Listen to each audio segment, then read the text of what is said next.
My parents disowned me after I got pregnant. Now after 10 years, my father has cancer and wants to reconnect. At 16, I slept with my good friend Jared. He was 19 and illiterate, and the condom broke, and my daughter was created. My parents, who were great until this point, didn't like that, hated Jared, and wanted me to get an abortion. I couldn't bring it over myself, and I wanted to keep the baby.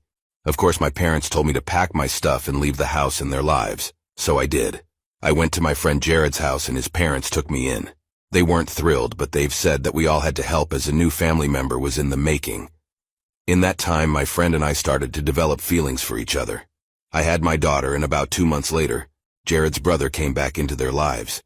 He was a recovering heroin addict. As we had the baby, my mother-in-law told him he could not stay with us. Eventually, they let him stay more and more, and he was spending nights until he had a relapse and stole a bunch of stuff. My parents got wind of that. They dug up a bunch of stuff and found out that my mother-in-law also fought addiction after an accident she had 15 years ago left her addicted to pain meds. So they called Child Protective Services on us, and a whole damn investigation was opened. It was a dark time. I thought they were going to take my baby. In the end, they didn't find anything substantial, but them calling CPS on me transformed into a tradition over the years. As it was a small town, every mistake I made got back to my parents. I was half an hour late to pick up due to my job, CPS charges because of neglect. I was out after 10 p.m. with my toddler, CPS. Christmas, where loads of people stayed at Jared's house because it was a big family, CPS because many strange men were there. They eventually stopped it because they were fined for calling them on me unnecessarily. If they had done it more, I think it could have been an offense. The last call was 5 years ago. Eventually, Jared and I married when I turned 23, and we are quite happy. We worked retail jobs and studied. He went to school for a long time, and it took us longer than average to graduate, but we did, with a lot of help from his parents. Jared is now an engineer, and I work as a graphic designer. We were able to afford a big flat and finally moved out of his parents' house. Our lives look normal now.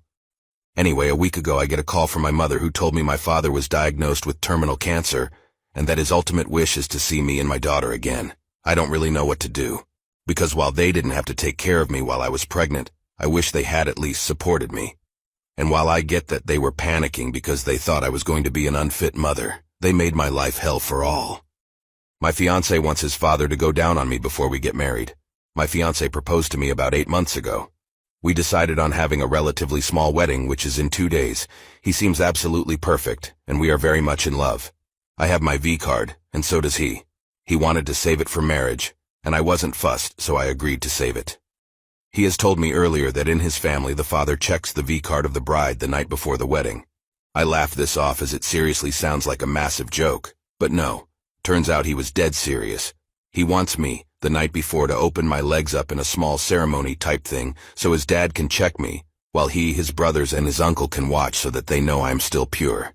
I told him fat chance I'm going to do that, and he was begging to me to go through with it and how important it is for him. He said he knew it was slightly embarrassing for me, but his mom did, and it will prove how much I love him, and that I have nothing to hide anyway as I still have my V card. I left and he was crying like a little baby. It was very dramatic. I want to call off the whole wedding because of this and never talk to him again.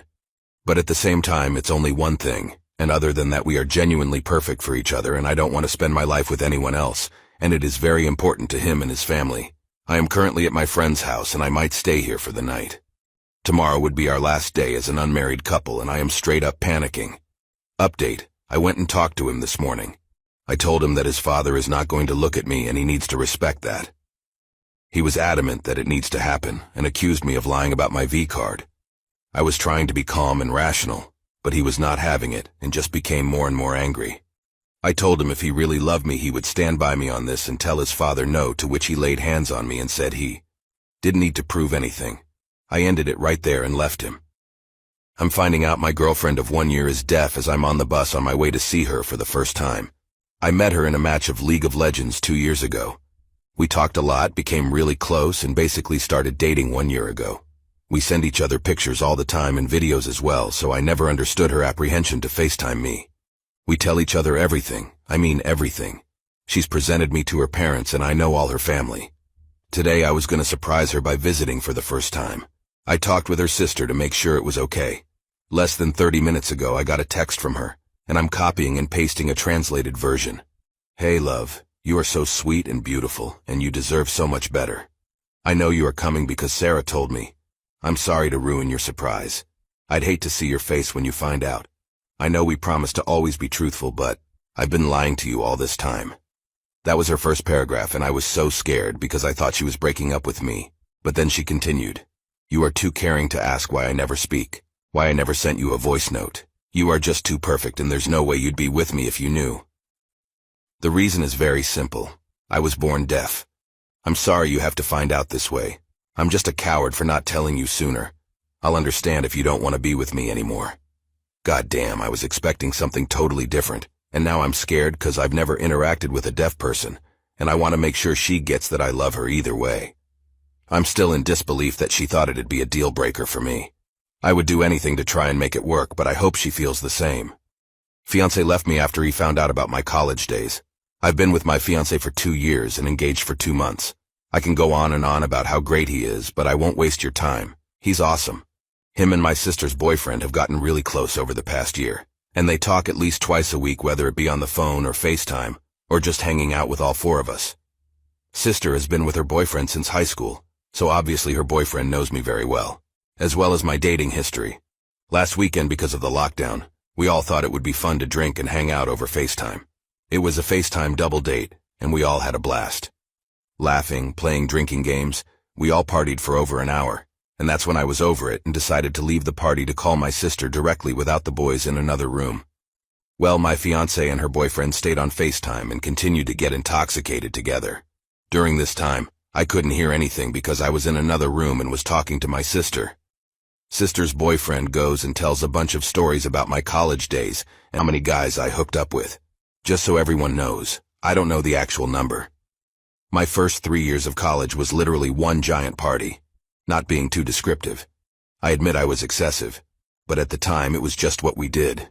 I was single during that time, and me and my friends did a lot, with a lot of guys. Most of them I couldn't even pick out of a lineup. But again, I was in college. Anyways, one of the parties I went to, I ended up hooking up with 4 different guys at the same time. This is relevant later. My fiancé is handsome as anything, and I know for a fact he's been with several women. We talked about our past a lot in the beginning of our relationship. I wasn't 100% honest with mine, and I can only assume that he was. After everyone hung up, me and my fiancé were lying in bed and about to sleep when he just calmly asked me, "Did you get ran through in college?" My response was, "Why would you ask that?" That's when he told me everything that my sister's boyfriend told him. He told me details that I'm not even sure are 100% true because, again, a blur. But a lot of the info was accurate, and so I just told him yes. It was one time. He continued asking questions about the other stuff, but the train running thing kept coming up, and he had a lot of questions about it that I answered the best of my knowledge. Fast forward to Wednesday. Things had been fine and normal, but on Wednesday, radio silence. He hasn't texted or talked to me in 3 days. The breaking point was tonight when he came home from work, and he asked me, "Are you friends with any of the guys on Facebook?" Again, not lying to him, I admitted that yes, I was friends with all of them. He left a few hours ago, and I have no idea where he is or what he's doing. I'm tempted to call the cops, but I feel like that will just make it worse. I feel like garbage. I hate my sister's boyfriend right now, but maybe it's not even his fault. Maybe I should have been more honest. I'm so lost. He is the best thing to ever happen to me, and I've never seen him like this before. Is this the end? He refuses to return my calls or texts. Am I the a-hole for not sharing my prize with a disabled child in a contest? Every summer my community has a cook-off competition. Usually about 20, 30 individuals or couples try to cook X, Y, Z, and then they can win a portion of the entry ticket fees while the rest go into the community parks. It's not summer yet, but they decided to do it early. This year it was pasta sauce. I've been going to these for years, ever since my wife and I moved here, but this is the first time I entered as a competitor. It was earlier today. One of the other competitors, I know her somewhat, only in passing, is a 15 or 16-year-old with Asperger's syndrome and autism. I don't know much about this condition, evidently. I'll call her Jessica. I guess a lot of people got wind of her being a part of the competition that we had news crews here taping her to put on the news. We've never had this before as far as I know. To make the story short, I won the competition, and $1,500.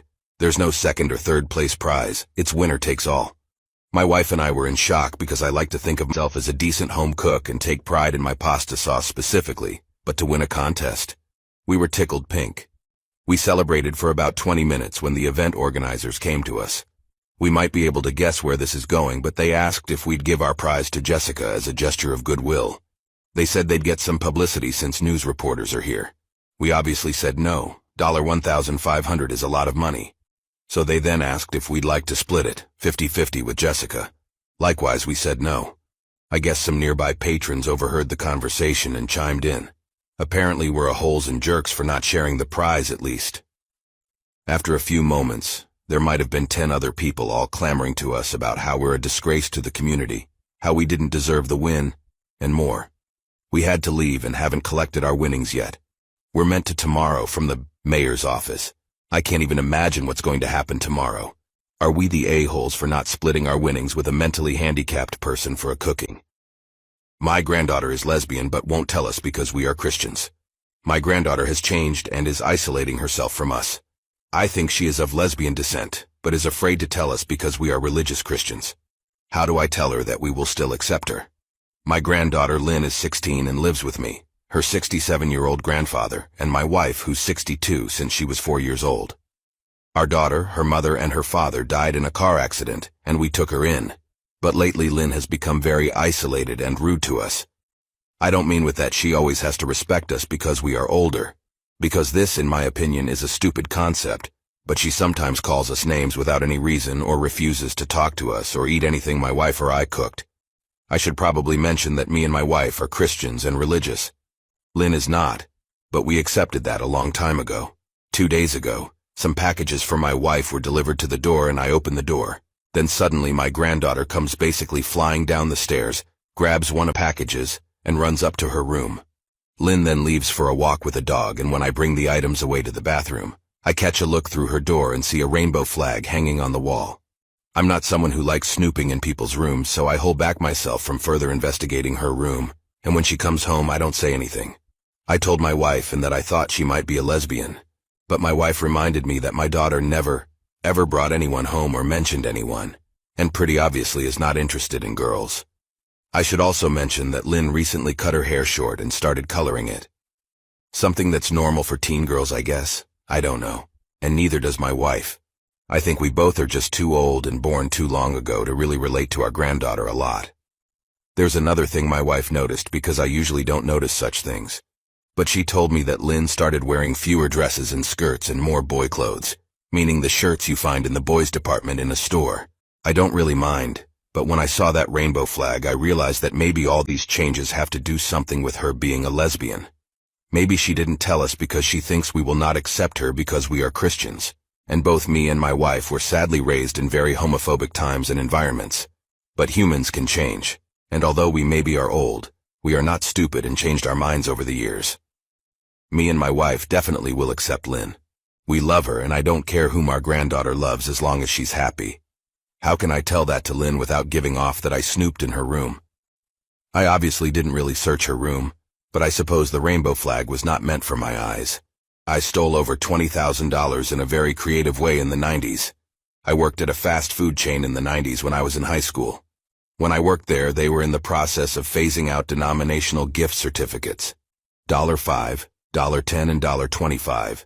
The way it worked was if you spent more than half of the certificate, they gave you the cash back. So if you ordered $5.50 worth of food and gave them one of the $10 gift cards, they gave you the $4.50 back in cash.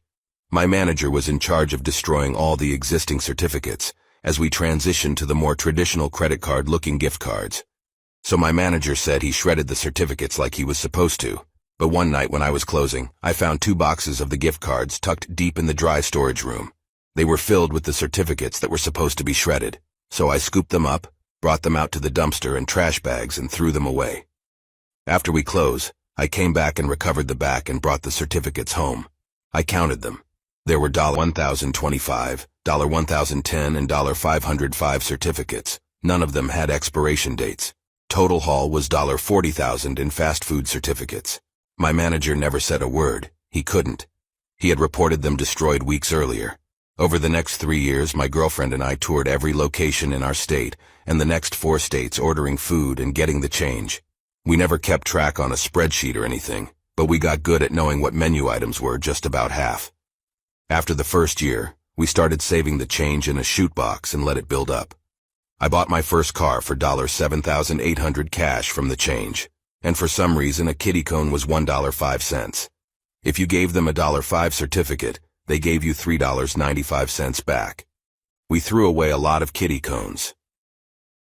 My family is disappointed that I beat my illness. They wanted me dead so they could take my money.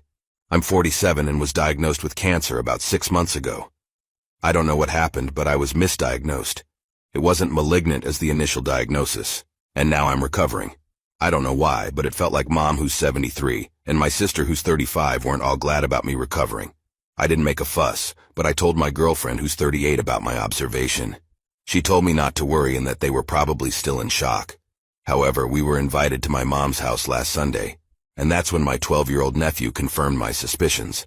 My little nephew was a bit angry all dinner and blurted out something about him thinking he was going to be rich soon because I was sick. It felt like a gut punch. I'm child-free, thankfully, so I don't really know when people start being a holes, but it felt like he's still too young for that. So the next explanation is that he's heard the adults around him. I laughed and looked at my family. They pretended that they didn't hear. Only my girlfriend watched me in horror. I asked my nephew why he would think he would get rich when I have my girlfriend. He was confused. I saw my sister turn around to that announcement. My girlfriend spent the rest of the evening holding my hand and caressing it. My mom called the day after, and she was dancing around the subject, trying to find out more. I never discussed my will with anyone, but what were they expecting? I've been with my girlfriend for 13 years. She's the love of my life and my family. What the F is going on? I'm changing my will, excluding my nephews, who I thought I would leave some for. It's going to charity instead. And unless any of their names are charity, I don't think they'll be receiving a dime. People with a high income, what's it like to have all that money? Let's see. I am 33 years old. I am a nurse anesthetist, and last year I made about $320K. I work 4 days a week, 2 12-hour shifts, 1 10-hour shift and 1 24-hour shift in hospital, in a bedroom suite, and most days I work 14 to 16 out of the 24-hour shift. That's about 58 hours a week, but the job is not physically intensive. My base salary is about $213K, but with occasional overtime and being on call on weekends or whatnot, I end up with $300K plus a year. My partner is also a nurse anesthetist who made $300K a year, working 40 hours a week with occasional overtime. Sometimes it's mandatory if the surgery takes longer than expected. We work at the same place. We take several international vacations a year. We have 6 weeks of paid leave and many opportunities to go on 4-day weekend trips. We max out my $401K limit annually and saved on average $5K a month each. I came out of school with $287K in student loans and paid off $150K during my first year of employment. I continue to pay off my loans aggressively, $10-12K a month. I'm on track to pay them all off by December this year, 2023. My partner's parents pay for his education, so he incurred no loans.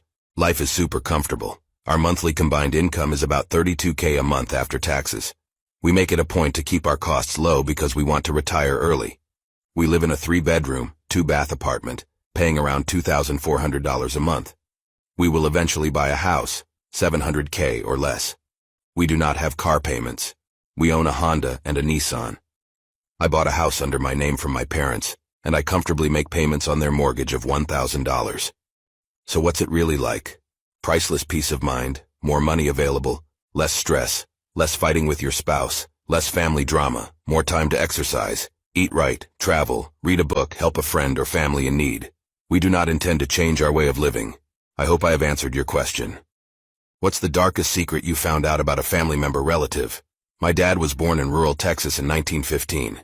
He was the youngest of 10 kids, all a year apart, so his oldest sibling, Henry, was about 11 years older than him. My dad's father died in an accident not long after he was born, so Henry became the man of the house at about age 11. When my dad was about 9 years old in 1924, a gang of men came through their small town, kidnapping children to work as slaves picking cotton about 400 miles away. Apparently, this was not an unusual occurrence at the time. My dad and 2 of his siblings were taken. Henry, who was now 18, came home from working on a cattle drive about a week later and found his mother hysterical about the kidnapping of 3 of her children. Being the man of the house at age 18, Henry strapped on his father's 6 guns, dual holsters, one on each hip, and set out to get his 3 siblings back. He gathered clues, children. Being the man of the house, at age 18, Henry strapped on his father's 6 guns, dual holsters, one on each hip, and set out to get his 3 siblings back. He gathered clues about the gang from other townsfolk who also had children stolen. He headed east to where he was pretty certain the kids were taken, riding in empty train boxcars and even on the roofs of moving trains. It took him several weeks, but through talking to locals along the way who heard rumors of child abductions, he finally narrowed down to a few cotton farms where he thought the kids were. My dad, who was 9 years old at the time this happened to him, had tears in his eyes when he told me this part of the story. He and 2 of his brothers, along with about a dozen other kidnapped kids, had been held captive on this cotton ranch for over 2 months, and had given up ever seeing home or the rest of their family again. They were kept locked in a barn, fed scraps, and forced to pick cotton in the hot Texas sun. They were beaten if they cried or refused to work. One day, working in the fields, they heard Henry's voice calling their names. They looked up and saw my Uncle Henry walking towards them, and they started running toward him when one of their captors rode up on a horse and started yelling. Henry pulled one of his guns and shot the man dead. My dad wasn't even sure if the man had a gun, and it didn't matter. The gunshot drew a couple more of the rancher captors over, and Henry killed them both as well. My dad ran up and hugged my uncle, and he told them, "Let's go home." My dad tells me they rode on and in train boxcars all the way back west to their little Texas town along with a couple other kids that were stolen from the town. When they got back to their small farm, my dad said his mom fainted when she saw them. He said Henry put the 6 guns away and never touched them again. There was no law enforcement, no investigation about what had happened, that my uncle murdered 3 men to get his siblings back. It was basically still the Wild West in Texas in the 1920s. The boys eventually all joined the Army and Navy and all served and survived World War II. My dad didn't tell me this story until after Henry had died. I had always known my Uncle Henry as a sweet, soft-spoken, diminutive, about 5'4", maybe 100-pound man who went on to own a printing shop. I would never have imagined him capable of the feats of heroics he performed at age 18 to bring his family back together.